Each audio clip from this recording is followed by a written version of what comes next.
अवामी press club Malir ऐं सिंधी अदबी संघ शाख मलीर जी गज़ल सहकार सां हर साल जी आहिनि साल में मलीर मुशाइरो मुनक़द कयो वियो, जंहिंमें मलीर समेत कराची मां वॾे तइदाद में शाइरनि, अदीबनि, सियासी समाजी कारकुननि शिरकत कई।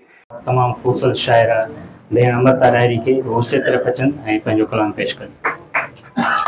विञायो किथे आहे, पंहिंजो विञायो किथे आहे, असां साण सूरनि घटायो किथे आहे, असां पाण पंहिंजो विञायो किथे आहे, असां साण सूरनि घटायो किथे आहे, अञा ताईं आहियूं उन्हनि पेचरनि ते, अञा ताईं आहियूं उन्हनि पेचरनि ते, असां पंहिंजो रस्तो मटायो किथे आहे। सभई दर्द पंहिंजा कथाउनि में सहेड़िया, सभई दर्द पंहिंजा कथाउनि में सहेड़िया, असां सूर पंहिंजो लिकायो किथे आहे। अनाउनि में उजड़ी वयल आशियानूं, अनाउनि में उजड़ी वयल आशियानूं, वरी हन खां वरी सो वसायो किथे आहे। असां प्यार जा बस तलबगार आहियूं, असां प्यार जा बस तलबगार आहियूं, असां हक़ मां ते जतायो किथे आहे। अञा सूर विख विख ते मिलंदई अमरता, अञा सूर विख विख ते मिलंदई अमरता, अञा पाण खे तो बचायो किथे आहे। जे पंहिंजो पाण में पाई हां, ईअं न मूंखे तड़पाई हां। जे पंहिंजो पाण में पाई हां, ईअं न मूंखे तड़पाई हां। पोइ भला छो मां विखिरां हां, पोइ भला छो मां विखिरां हां, ईअं न मूंखे पोइ भला छो मां विखिरां हां। जे तूं दिल मंझि समाई हां, सारे लोक रुआरियो मूंखे, सारे लोक रुआरियो मूंखे, तूं त खणी खिलाई हां। पाण रुठल हुआसी छा थी पियो, पाण रुठल हुआसी छा थी पियो, परचूं हां जे परचाई हां। मौत खुदा न घुरा तो खां, मौत खुदा न घुरा तो खां, जे मूंखे यार मिलाई हां। पंहिंजे तूं त हिसे जो दानिश, पंहिंजे तूं त हिसे जो दानिश, ऊंदे में दीप जलाई हां। जे पंहिंजो पाण में पाई हां, ईअं न मूंखे तड़पाई हां। महिरबानी। वारी थोरड़ी तियां घणे रा, भलायूं भेरा घणे घणिया केतिरा। दोस्तनि जे ख़िदमत में अॼु हिकु नज़म पेश कंदुसि मिटाई जे बेस सां। त जागो जाड़े जा समा सुख में सुम्हो, जागो जाड़े जा समा सुख में सुम्हो, पसो आ पारिया ही लाखो पियो लोड़ियूं हणे। पर ही कुझु मूं नज़म लिखियो आहे असांजे हाल ते, त सिंध लुटबी वञे ऐं असांखे निंड जेका आहे सा असांजे अखियुनि मां अञा ख़तमु न आहे थी, ऐं उहो ई तसलसल जेको आहे सो हले पियो। नज़म आहे त रुअण ऐं रुआरण असां खां सिखे को, रुअण ऐं रुआरण असां खां सिखे को, मिड़ई टेम तारण असां खां सिखे को।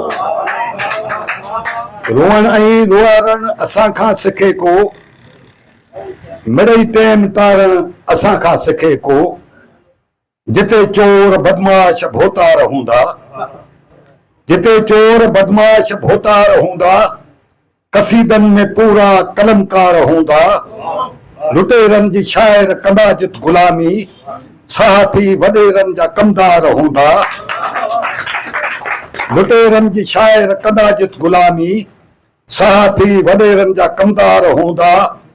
जिते रोज़ बर्पा क़यामत रहे थी, जिते रोज़ बर्पा क़यामत रहे थी, उते ख़ुशि गुज़ारण असां खां सिखे को। जिते चोर बदमाश भोतार हूंदा, कसीदनि में पूरा कलमकार हूंदा। लुटेरनि जी शाइर कंदा जित गुलामी, सहाफ़ी वॾेरनि जा कमदार हूंदा। जिते रोज़ बर्पा क़यामत रहे थी, उते ख़ुशि गुज़ारण असां खां सिखे को, मिड़ई टेम तारण असां खां सिखे को। सदियुनि खां असांखे लुटींदा रहियाजे, सदियुनि खां असांखे लुटींदा रहियाजे, ॾेई झीर जड़ खां पटींदा रहियाजे, ॾेई झीर जड़ खां पटींदा रहियाजे। अञा ताईं परखे सॻियासीं न तिन खे, मुॾोकात बणिजी कटींदा रहियाजे।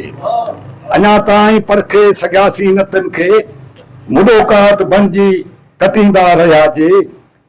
लॻी तिन ठगनि जे ठलनि आसरनि ते, लॻी तिन ठगनि जे ठलनि आसरनि ते, ज़मीरनि खे मारणु असां खां सिखे को। लॻी तिन ठगनि जे ठलनि आसरनि ते, ज़मीरनि खे मारणु असां खां सिखे को। रुआई रुआरणु असां खां सिखे को।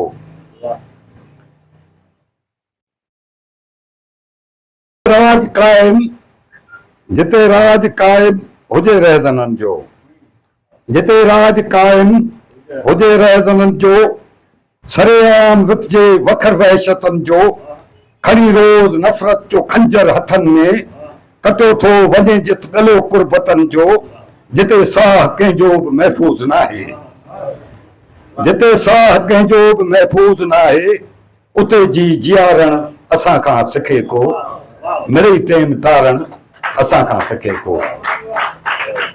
जिते पाण हाकिम थो धारा हणाए, जिते पाण हाकिम थो धारा हणाए, जिते हर जुनूनी थो आलम सड़ाए, जिते पाण हाकिम थो धारा हणाए, जिते हर जुनूनी थो आलम सड़ाए, जिते जो वॾेरो वॾे वाक बीठो ग़रीबनि खे हथ सां कटाए कुहाए, जिते जो वॾेरो वॾे वाक बीठो ग़रीबनि खे हथ सां कटाए कुहाए, मगर पोइ बि संधे टुकर कान पल में, मगर पोइ बि संधे टुकर कान पल में, झूठो सभु विसारण असां खां सिखे को। मगर पोइ बि संधे टुकर कान पल में, झूठो सभु विसारण असां खां सिखे को। रुआई रुआरण असां खां सिखे को। मिड़ई टेम तारण असां खां सिखे को। वठण वोट जंहिं दम वॾेरा अचनि था, वठण वोट जंहिं दम वॾेरा अचनि था, तॾहिं हे असांखे असांजा लॻनि था। वठण वोट जंहिं दम वॾेरा अचनि था, तॾहिं हे असांखे असांजा लॻनि था। वरियुनि खां पोइ तकवी वॾे वल वले सां, असांजे अन ते बि मेला मचनि था। वॾा पाए भाकुर वठी तिन खे भर में, वॾा पाए भाकुर वठी तिन खे भर में, वरी गॾु विहारण असां खां सिखे को। रुअण ई रुआरण असां खां सिखे को। मिड़ई टेम तारण असां खां सिखे को। अजनबी सारे मिले चाहतों के दरमिया, अजनबी सारे मिले मुझको हमदम मेहरबान, अजनबी सारे मिले। शाम फुरकत मैं कशी का जब इरादा कर लिया, शाम फुरकत मैं कशी का जब इरादा कर लिया, मैं कदों के मेजबां भी अजनबी सारे मिले। अपने मस्कन की तरफ पलटा जो ताइर दे, तारजमन पखिए के, अपने मस्कन की तरफ पलटा जो ताइर देर से, हम नशीन आशियां भी अजनबी सारे मिले। जुस्तजुए यार में हम दर बदर फिरते रहे, जुस्तजुए यार में हम दर बदर फिरते रहे, धुंधले मंजिल के निशान अजनबी सारे मिले। वाक़िफ़े राज़े मोहब्बत थे जो मेरे हम नवा, वाक़िफ़े राज़े मोहब्बत थे जो मेरे हम नवा, वो शरीके राज़दां भी अजनबी सारे मिले।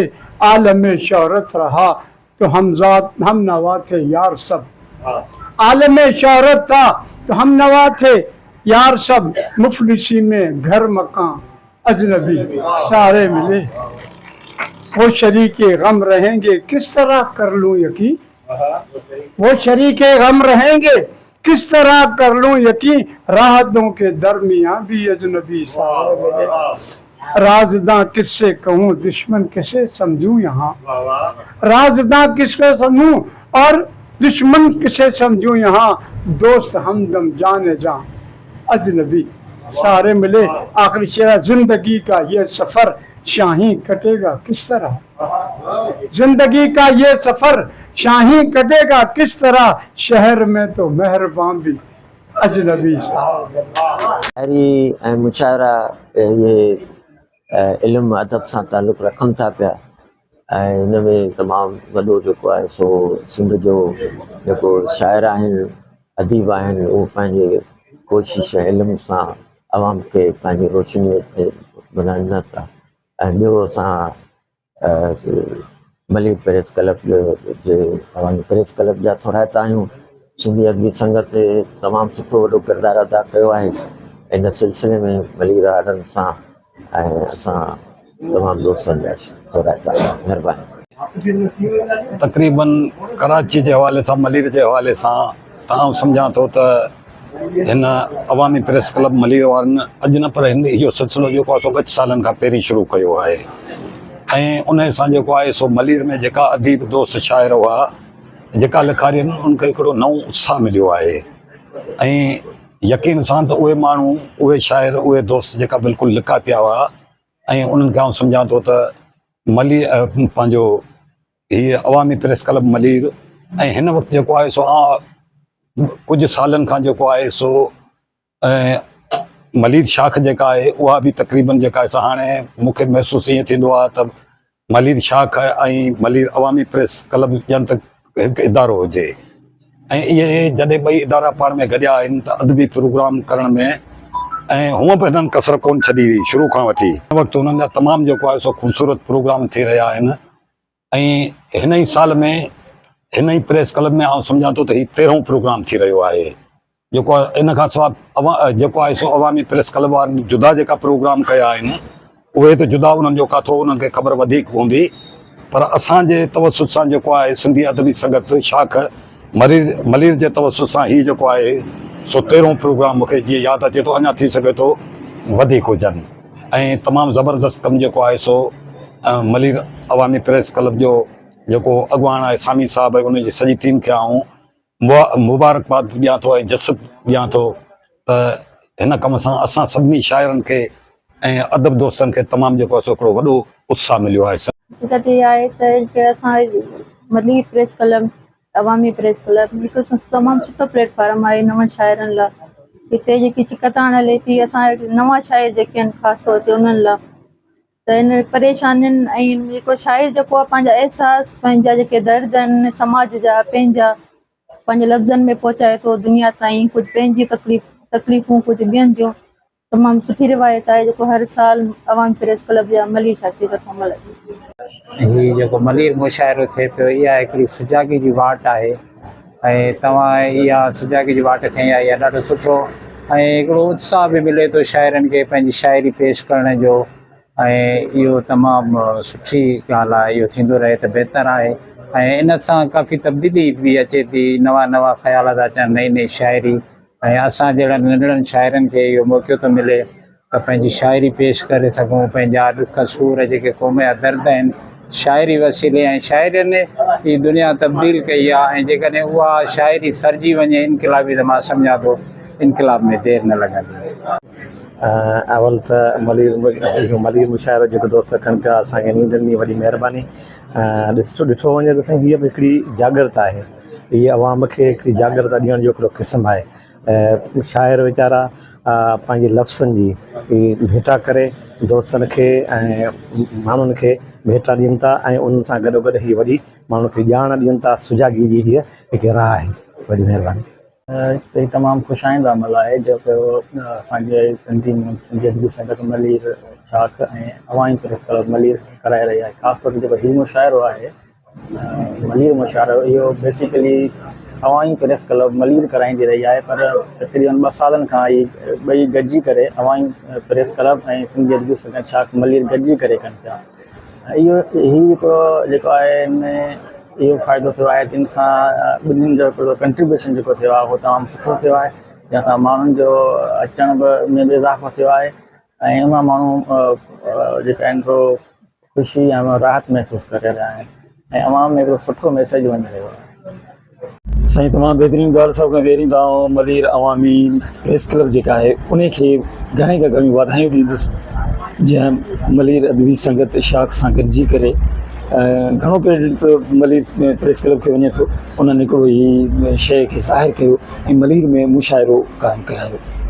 ऐं हूअं बि असांजे शाइर आकाश अंसारी चयो आहे न, ज़िंदगी जी चीच में वक़्त जी चीच में ज़िंदगी जो छलो थी पियो गिरगिलो यार जल्दी मिलो। ऐं हीअ मेड़ाको इहो तव्हां कोठायो आहे शाइरनि जो, जंहिंमें असांजा शाइर आहिनि उहे शाइर एहसास हूंदा आहिनि, उहे पंहिंजे दौर जा साखी थियनि था। उन्हनि जे दिलि में उहा ई शइ हूंदी आहे जेका हुननि जे माहौल में पलिजे थी, उहो मटीरियल हुननि खे मिलंदो आहे। पोइ लफ़्ज़नि जी माला जोड़े माण्हुनि जा बि पेश कंदा आहिनि। हाणे थर वारो मलीर जॾहिं कराची पहुचे थो, हाणे ॾिसणो इहो आहे त मलीर जे शाइरनि इन कराची में पहुतल मलीर खे केतिरो मान बख़्शियो आहे।